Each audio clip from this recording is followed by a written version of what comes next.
Going on, Jerome? It's a beautiful Thursday morning. Birds are chirping and stuff, and it's time for another Vikings news dump. So we were going to get into the proposed kickoff rule change, which the ball has to be in the landing zone, and you can't fair catch it. It has to be returned. I don't know. It's way too many things. Just get rid of it. Honestly, that's what the league wants to do under the guise of player safety, right? So just get rid of it. Or install the 4th and 20 from the 15-yard line type play. And again, the onside kick, 99.9% of the time the onside kick fails. Just get rid of it. Just get rid of these things and let's move on with life. This is way too complicated. The refs won't understand this. The coaches won't understand this. Fans won't understand this. It's just, no, let's just move on. Again, you're taking away King Kenny and Wangu's best thing. I hate it. I don't like it, man. Some I also don't like. So NFL Network just randomly, just out of the blue, decided to replay the 1998 NFC Championship game, which, you know, I don't really hold this against the Falcons. I mean, they played a good game. Plus, they're 14-2, by the way. No big deal. But I put it more on, yes, Gary Anderson gets the blame, but, I mean, defense didn't step up. Denny Green getting too conservative, taking a knee at the end of the game. Also, before the start of the half, it just it just bothers me. Also, by the way, this was on during Caleb Williams' pro day. I know that they're trying to build NFL Plus, but I don't get it. Like, I don't get it, man. Like, NFL Network, like you're still trying to prove that you're the flagship for NFL programming, and then you just show this just randomly. Don't like it. Don't like it at all, man. Some I do like. So, of course, on social media, no one likes anything. But the Vikings did get a lot of flack for the signing of Jihad Ward as well as Camu Gugel-Hill, where I don't get where Camu is going to be a fantastic special teamer. Also, he's been a great spot starter in Philly and with the Texans. And also, he's a former Texan, so of course Florida's going to sign him. That's right, man. But I mean, Ward has had his best 2 seasons as of late, and I understand it's like, hey, this guy was a second-round pick, number 44 overall out of Illinois. Go Illini. Nailed it.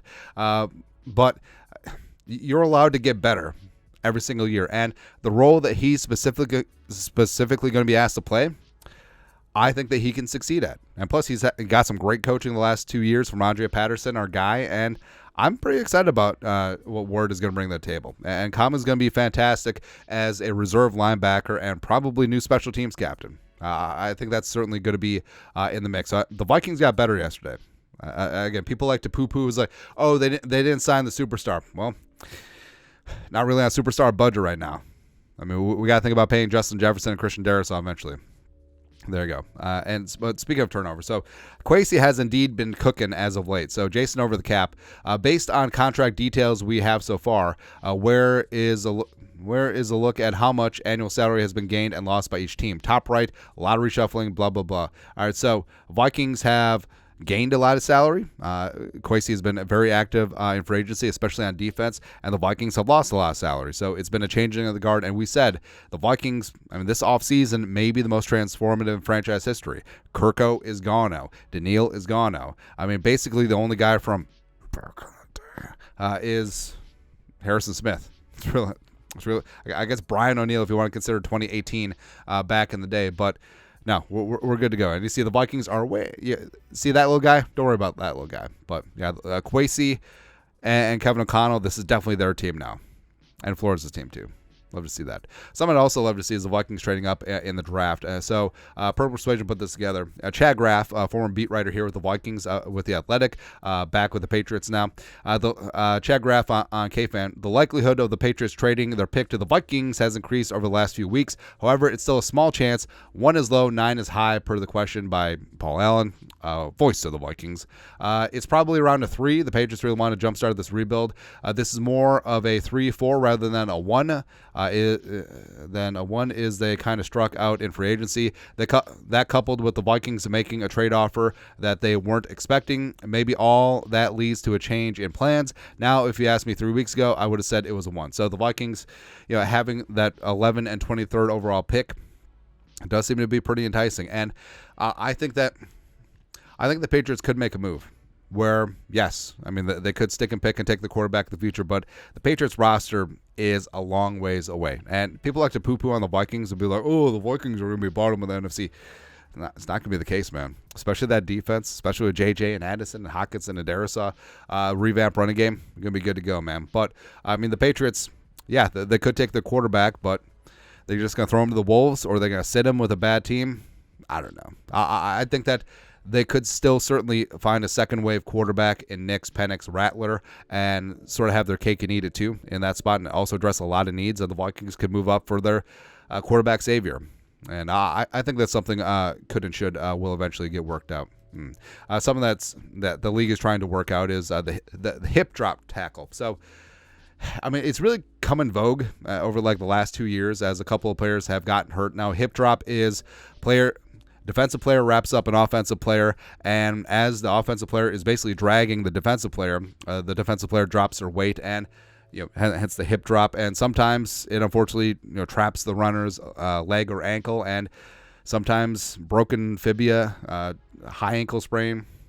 It kind of sucks. It does kind of suck, but it is part of the game. And the NFL Competition Committee is trying to get rid of the hip drop tackle, which would turn to automatic first down and a 15-yard penalty. But I feel like it's really hard to police. And our new guy on the edge, Jonathan Grenard, I pray to God they don't approve this for football's sake. And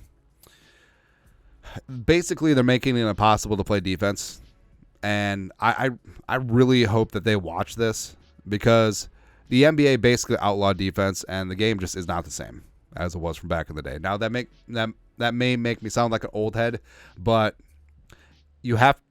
offense is great, but offense just for the sake of offense against a neuter defense, it's not great. It's not great. It's just sloppy and meaningless. But defensively, you can't hit high. You can't hit low. I mean, you can't hip drop now. Like, what is a defensive player supposed to do? So if a smaller defender is trying to drag down a larger offensive player, or if that offensive player has a step in momentum on him, what's going to happen? What are they supposed to do? So they're supposed to try and stand up and have two-hand touch or corral them, and so that hopefully one of their teammates comes by and buzzes the tower and knocks the offensive player out. I don't know, man. It's ridiculous. And also the NFLPA. I mean, so, again, the NFLPA, their constituents are some of the offensive players that are getting hurt on this. But still, they say, this is what the NFLPA said. The players oppose any attempt by the NFL to implement a rule prohibiting a swivel hip drop tackle. While the NFLPA remains committed to improvements to our game with health and safety in mind, we cannot support a rule change that causes confusion for us as players, for coaches, for officials, and especially for fans. We call on the NFL again to reconsider implementing this rule, which that's fair. Where it's a very loose interpretation as well. Like, what does a hip drop mean? So basically, you're just dropping your weight. I mean, you basically do that on every open field tackle. I don't know. I just don't like it. Something I do like is Jaden frickin' Daniels from LSU. Now, I feel like Daniels is sort of the forgotten man, because maybe Vikings fans see him as out of their range. Maybe he goes to Washington, set it and forget it. But the Heisman Trophy winner, the pride of LSU, Skull SU, of course, tight with Justin frickin' Jefferson already. And I understand a lot of people see his game just like, well, look at the weapons. Oh, look at this. Look at that. Or the other thing. But Jaden Daniels has been clutch, man. And Matt Miller, ESPN, pointed this out. Jaden Daniels, third down QBR. So how clutch are you? Out of a scale of 100, 92.6, third in the nation. Fourth quarter QBR, 95.4, third in the nation. QBR versus top 25, 88.3, fourth in the nation. So Jaden Daniels gets it done on the clutch down, in the clutch quarter, and against tier 1 competition.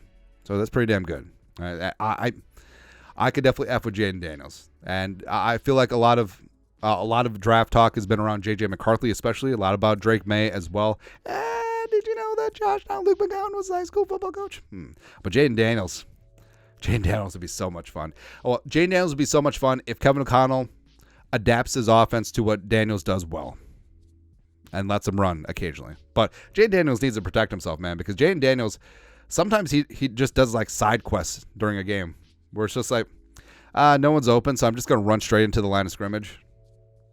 Dude's got to learn how to slide. That's all. Speaking of slides, so Keenan Allen slid on over to the USC Pro Day, and the new crooked Chicago Bear receiver ingratiating himself with potentially his new quarterback. They're probably debating on who's going to wear 13. How about you both wear 13? Because you both won't be on the field at the same time. So, not that I'm bitter, because it's not like Keenan Allen's ever had big games against the Vikings before. No big deal. And also, Dan Feeney. All right, so he's offensive lineman I've wanted for a long time, ever since he was at Indiana. Now it finally came to fruition now. Is Dan Feeney going to be a starter? Probably not. Is he going to be a versatile veteran backup piece? Is he going to be the new Chris Reed? Yes. Is he going to be the new Brett Jones? Yes. I think that he could be that. And also, the hair, man. The hair. I mean, that's a guy that puts on the entire Morgan Wallen catalog on the jukebox at the bar. Took $80 to do it. Worth it. I love it. That's a haircut that I want to drink some beers with. There you go. Let's go. So this is funny. I hate to give credit to the Eagles, but this is actually really funny. So Saquon going from the Giants to Philly. Apparently the Giants didn't offer him, but Giants fans are still mad because that's what they do. But Crossing Broad put this up. First thing Saquon Barkley's daughter said when he told her he was going to the Eagles, quote, "Does that mean we're going to win now?" End quote. Yeah. Well, can't really talk because, I mean, the one playoff win that Saquon does have, we know what happened in that game. But, yeah, that's actually really funny. But happy for Saquon. Like, I know the Giants fans are mad, but Saquon goes back to Pennsylvania, which is great for him. So, there you go. It's a funny line. So the rest of the way is not Vikings related, but some random things I want to talk about. So Gopher Hole pointed this out where, so offensive tackle named Kane Proctor, huge dude, 6'7", 350, 360, highly recruited, right? So he's from Des Moines, right? Born and raised in Des Moines, went to high school in Des Moines, was seen as like, hey, this is going to be the next Robert Gallery. Hey, this is going to be the next Tristan Wirfs. This is going to be the next great Iowa offensive lineman. This is going to be the next Riley Reif. Even though I always called him Riley Reid. Anyways, but Kane Proctor. So we're in the infancy of NIL money, name, image, likeness, and basically there's no rules. I mean, basically this is free agency with no salary cap and no contractual obligations. Like, there's no rules. Like, I forget who it was. Like, there was a player who took NIL money and then just retired and bounced, and there was no recourse, right? So here's what happens. So Gopher Hole summarizes. Iowa native Kane Proctor commits to Iowa, but then flips to Bama in high school. Plays 2023. He was sort of a reserve at Alabama, and then he entered the transfer portal after 1 year in Tuscaloosa. Nick Saban, he gone. Commits to Iowa around the same time the Swarm, which must be the Iowa NIL contingent, fundraises $100,000, collects NIL money, and then re-enters the portal. Doesn't have to pay Iowa the name, image, likeness money back, which seems wrong, right? Seems like again, don't know the full details, but just taking the temperature of the Iowa fans, they're pissed. Well, like they're super pissed at this kid, which I don't know. Like I feel like sometimes hate goes too far, but also, I mean, it's a state school. I get it. But also, it's not money from the state. It's from the boosters, right? And also, let's not act like before NIL, there wasn't booster money going towards recruits, right? And like Eric Dickerson's the Trans A&M. And, I mean, there's probably so many stories about boosters giving kids money to attend a school and then not attending that school. And then what are the boosters going to do? It's like, hey, this kid took our bribe and he didn't follow through on the bribe. Is that what's going to happen? And I feel like that's basically what this is, but in the public sphere. Now, it's still TBD what happens. I'm glad that the college athletes are getting paid on their name, image, likeness, because let's be honest here, like for decades, for almost a century, like the NCAA had a racket where they racked up billions of dollars, and the athletes basically got nothing. Even though, yes, I fully understand, as someone who had student loans and crushed student loans, tuition, room and board, yeah, it's valuable, right? But also being able to take care of some of these athletes as well as the other non-revenue generating sports, I don't know. Like, it's still a incomplete subject, and there's not a perfect answer, but they're trying to figure things out. But this is a bad look. No matter how you slice it, this is a bad look. So the kid committed to Iowa, went to Alabama. That's no big deal. Came back to Iowa, collected cash, 6 figures reportedly, and then left. Ain't right. Ain't right. Speaking of not right. So Shohei Otani, I mean, he's the Michael Jordan of baseball because he's an average pitcher and an above average hitter. Cool. But so the Dodgers, this is so funny. And also this all right, so ESPN. The Los Angeles Dodgers interpreter for Shohei Otani was fired Wednesday afternoon after questions surrounding at least $4.5 million in wire transfers sent from Otani's bank account to a bookmaking operation set off a series of events. Now, first off, he would be the first Asian to have a gambling problem. Not just kidding. It's built into the culture. It's in the DNA, the double helix, right? But first off, baloney. I don't believe any single word of this. It's like, oh, hey, there were transfers from Otani's bank account, but it was the interpreter.